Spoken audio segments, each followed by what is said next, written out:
Hello everyone, my name is Ian and you're watching Big Rock Moto. Thanks so much for tuning in. If you're new here and you like this kind of content, I hope you'll consider subscribing. In today's ride-tested gear review video, I'm going to be reviewing the changes to the newly updated 2024 version 2 edition of the MSR Xplorer waterproof jacket and pant. I'm also going to be taking a look at the new MSR Xpedition Helmet and the new MSR Surge battery-operated heated gloves. Now, disclaimer, like I always give you guys, you know this, I am an affiliate of Rocky Mountain ATV MC, so if you buy stuff from them with my link, I do get a small commission, which I reinvest back into content creation here on this channel. So I appreciate using my links, but I want you to know that I do get a small commission from those sales. So keep that in mind as we go through this review. But as you all know, if you watch my channel, I review all sorts of riding gear. And over here to my right, I have, no joke, between $10,000 to $20,000 worth of jackets, pants, gloves, boots, helmets that I'm doing a huge, not collaborative, but huge review of, putting everything together and picking all my favorites from all different brands, all different types of gear. So that's coming soon, stay tuned for that. But today I'm just gonna focus on this new stuff from MSR. Now, of course, as always, if you're gonna purchase any of this stuff, I would greatly appreciate it if you would use the links below. It's a great way that doesn't cost you anything to support Big Rock Moto and the independent journalism I'm doing here. So thank you so much for that, I really appreciate it. So about a year ago, MSR brought this gear out, the Xplorer riding gear. And they were really looking to compete with some higher end waterproof riding gear from other companies like Climb and others, and they did a pretty good job. And for 2024, although they don't really have this mentioned on their website, and I've encouraged them to maybe highlight this a little bit more, they actually did a pretty thorough update of the gear for 2024. So as of right now, I'm filming this February 2nd, 2024. If you order the riding gear on the site, you're gonna get this new updated version 2 of the gear, which has some pretty great improvements. So when I reviewed the gear last year, there were a few key areas that I thought could use some improvement. They were uncomfortable at the arm because they had this adjustment strap here right at the elbow, and so it would really pinch and hurt your arm. Well, they fixed that. It had a kind of an uncomfortable collar. The jacket and pants didn't have a CE rating, which it still doesn't. And there was no zip together feature for the jackets and pants, which they still don't have. So let's briefly talk about what are the improvements they've made to the suit for 2024. So I'm going to just get through this real quick. The zippers on the cuff are shortened to allow for the forearm adjuster to be moved down away from the elbow. So that's probably the biggest change, is that you don't have that pinching in your elbow now, and the garment is super comfortable, the jacket and pants both. They added internal chest pockets for armor, so they listened to me on this one. They added the pockets inside here so you can put chest armor in if that's something you want to do. I always take advantage of that. All my Revit jackets have that feature, and I always put the chest armor in there. I love having that protection. The front pockets were made wider at the top for easier entry. The cuff material was changed to help with fraying. The armor pockets were redesigned to reduce bulk. And let me just mention that real quick. So they went to like this different armor pocket for the armor inside the jacket. And although it does reduce bulk, I do find that sometimes when I put on the jacket, sometimes like the elbow armor will kind of get a little bit like off center or like kind of backwards or something. It only happened to me like once or twice. But just keep in mind that armor's not super tight in there, so it could get twisted around depending on how you put it on. Anyway, I just want to put that out there in case that's something you might experience, but it's not a big deal. They changed the neck opening. It was moved forward to keep it further off your neck. That's another huge improvement they've done. So like it's not cutting into my neck anymore, like literally cutting in my jugular. So like the other one was a little bit. So that's great. I'm glad to see that they did that. They made the jacket longer. So this is the same size I was testing last year. This is a size large, but it's about 1.5 inches longer. So I think that's good. The one last year was a little bit too short. They changed the collar material. They changed the cuff zippers to a different kind of zipper to keep the zipper pulled down. So that's good as well. Now, what did they do for the pants? So they changed the hip pockets to overlapping pockets to reduce bulk and for ease of use. They improved the waist adjustments a lot, the waist adjusters. The leather panel on the inner knee was made into 2 pieces to make it a little better with the bend of the knee. They also double stitched that leather panel. They removed the silicone strips from the leather panel. I guess they didn't need those, or maybe they were having durability issues there. The inner leg lower panel was increased in size for added durability. They changed the cuffs, and they changed the butt panel to a more durable material. So here's my experience using the new suit the past couple of weeks. I put about 500 miles on it so far. It's much more comfortable. It's a big improvement from the previous version. So if you've been kind of on the fence about getting one, now is definitely time to pick up a set. The waist does seem to run a little bit small for some reason, or maybe I'm just getting fatter, I don't know. But all my other pants haven't changed the fit. So I think maybe they're just a little tiny, like a half size small in the waist. So keep that in mind when you're ordering them. The vents work pretty well as they always did before. The pockets are useful. The pants seem a little less baggy. They didn't mention that in their changes, but the pants seem a little bit trimmer fitting than last time, or maybe my legs just got bigger. I don't know. Let's see, great waterproofing. This event membrane is awesome. This is a really expensive membrane for them to license and use here. It's one of the best out there, perhaps even better than Gore-Tex. So love that. The super fabric that you have in this suit, you have to go up to the Climb Badlands level to get the super fabric kind of material. So that's pretty awesome. So the downsides for me, they still haven't done CE testing for abrasion on the jacket and pants. That's something I'd like to see them consider for the future. Although, you know, now that I say that, Moscow Moto doesn't do that either, and their gear's even a lot more expensive. So take that for what it's worth. Also, I would like to see a pants and jacket connection zipper. A lot of riders, and it is a good idea, like to zip together their suit so if they go sliding down the road, they won't come separated. Now, I still don't recommend a suit like this for riding above 80 degrees Fahrenheit or at slower speeds, like maybe on the trail or dual sporting, stuff like that, just because it doesn't matter how good the vents are.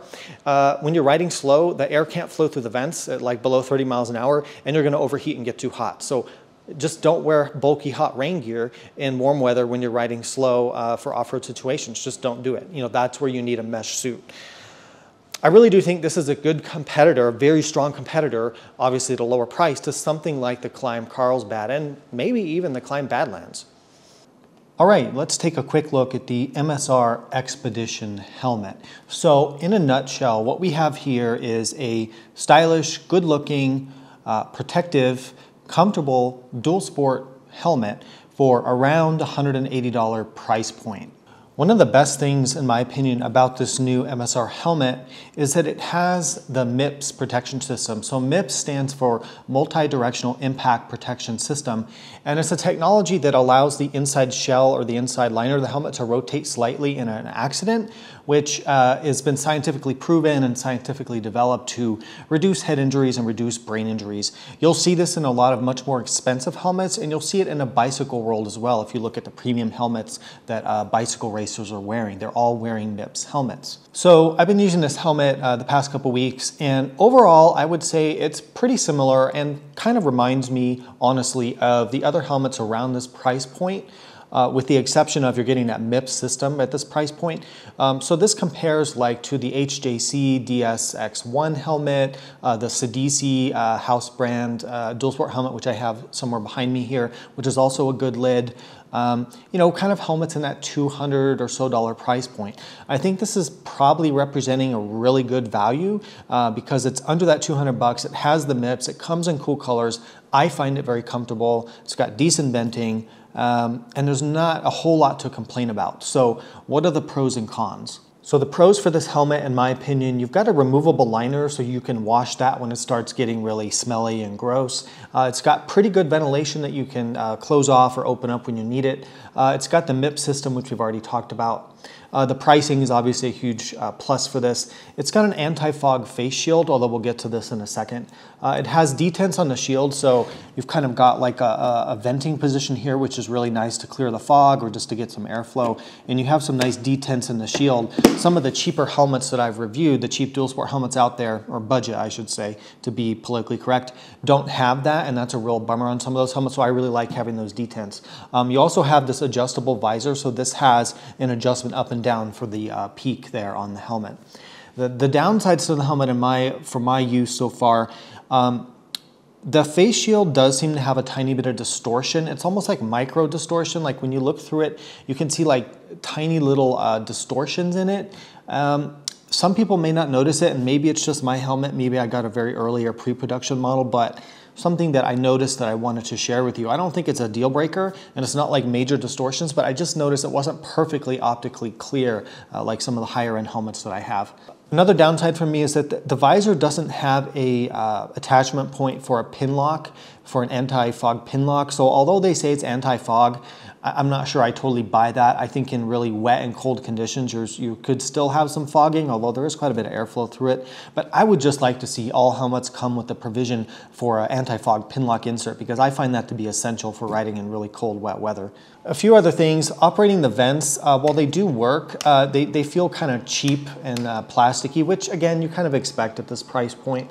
The liner in the helmet is not super comfortable. It's not super plush feeling. It's a little scratchy. It's not a hindrance really, it's just something I wanted to point out. It is loud, so people always ask, is it a quiet helmet, loud helmet? That depends on so many factors that we can't even get into, but I would say it's on the loud side, but all of these budget dual sport helmets are loud. If you want to get something quiet, you have to spend the big bucks and go up to a Shoei, a Rai, or the Climb if you want something quiet.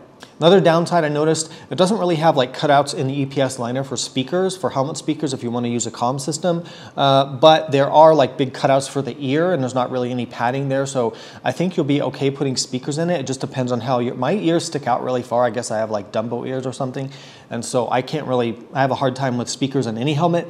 So there's not dedicated cutouts, but according to Rocky Mountain, you can still put speakers in there. It's just going to kind of be depending on your personal use. You might want to kind of try that out before you use the helmet in case you have to end up returning it for that reason.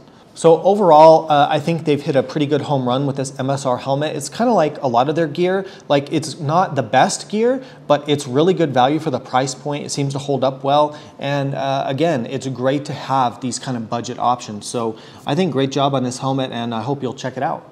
All right, if you're shopping at Rocky Mountain anyway and you're looking at getting the Xplorer Suit for winter, cold weather, wet riding, there's a couple other items I'd like you to pay attention to that I've been testing for a while and I think are really exceptional for the price. These are the MSR heated gloves. Of course, I'll link to these below. They come in two versions. I like this version that has kind of the hard knuckle protector. They seem a bit more protective, whereas the other version almost strikes me more as like a snowmobile or maybe a dirt bike glove. The awesome thing about these gloves, let's see, where's my battery here? So these are a battery operated heated glove. So they're water resistant. I think they're claiming to be waterproof, but I'm not so sure. I found them just to be kind of water resistant. So always take that with a grain of salt. If you need ultimate waterproofing, maybe look at something else. But for cold weather, these are my go-to gloves now, because these little batteries go inside the glove here and they plug in, and then you have 3 different heat settings. So you stuff this little battery inside the flap inside here, it velcros shut. You don't really notice that, it's not very heavy. And then you've got a power button here. You hold it, and then you've got 1, 2, 3 different heat levels. And while it's not like a hot glove, you don't notice like your hand getting hot. What you do notice is your hand is just warm. It's okay. So instead of having freezing hands, your hand just stays warm. Battery life, I mean, I've tested these for a few hours and I still had some battery left, but I was running them on low. If you're going to ride all day long, I don't think the battery's going to last all day. It's really hard to quote battery life. It's going to depend on operating temperature and what setting you have, but you can easily recharge these or I guess get a couple pairs so you have extra batteries. They're reasonably priced. They seem to have good protection. They're super comfortable. They fit true to size. And the thing is, so I have heated grips on a lot of my bikes, but heated grips only keep the inside of your hand warm. They don't really keep your whole hand warm. Plus, I can jump on any bike that I ride or whatever it is, a quad or anything I'm riding. They don't have to have heated grips on the bike, and my hands are now warm because I've got the heated gloves with the battery operated. These are also good if you like do any sort of winter activities. So I don't know, I'm a huge fan of these. A couple other things I want you to check out. MSR has really nice base layers that are super affordable. So I highly recommend getting motorcycle specific base layers. MSR base layers are awesome. I love these for the top and the bottoms. And then this is also great if you're going to be getting the Xpedition jacket and pants. I would highly recommend getting their mid layers. So the mid layer adds a ton of warmth between the jacket and your skin. Actually, you need a base layer, then the mid layer, then the jacket. And when it gets a little warmer or you get off-road, you can pull this out. It also is a nice looking, super comfortable, stretchy, standalone jacket. So I'm a huge fan of these base layers. I'd highly recommend picking up 1 or 2 of these. They seem to fit pretty true to size, maybe a little bit on the large end. I have a medium and a large actually. I oftentimes use this even when I'm not riding just because it's such a nice jacket. So very reasonably priced and a great mid layer there for your jacket. Well, thanks for watching. I hope this was useful. Now, if you think I only review or show MSR Rocky Mountain stuff on the channel, that would be wrong, and there's tons of other videos here to prove that. Also, behind me and over there with the stack of helmets and here with the stack of gloves, I have probably between $10,000 to $20,000 of riding gear that I've been testing over the past couple of years, and I'm currently working on a big video where I talk about my favorite garments for each category: gloves, helmets, hot weather jackets and pants, cold weather jacket and pants, dual sport versus adventure, all the things you need to look at. Boots, we're gonna have a segment on boots. So I'm doing all that right now, and there's a ton more stuff. I'm also doing a dedicated video on all the Moto apparel, and that's gonna be coming soon as well. So stay tuned for more gear reviews. It's the middle of winter right now. We're getting tons of rain and snow, so I'm in here doing this kind of stuff. I hope you'll stay tuned for that. It's gonna be pretty good. So thanks again for watching. Ride safe, and I'll see you out there.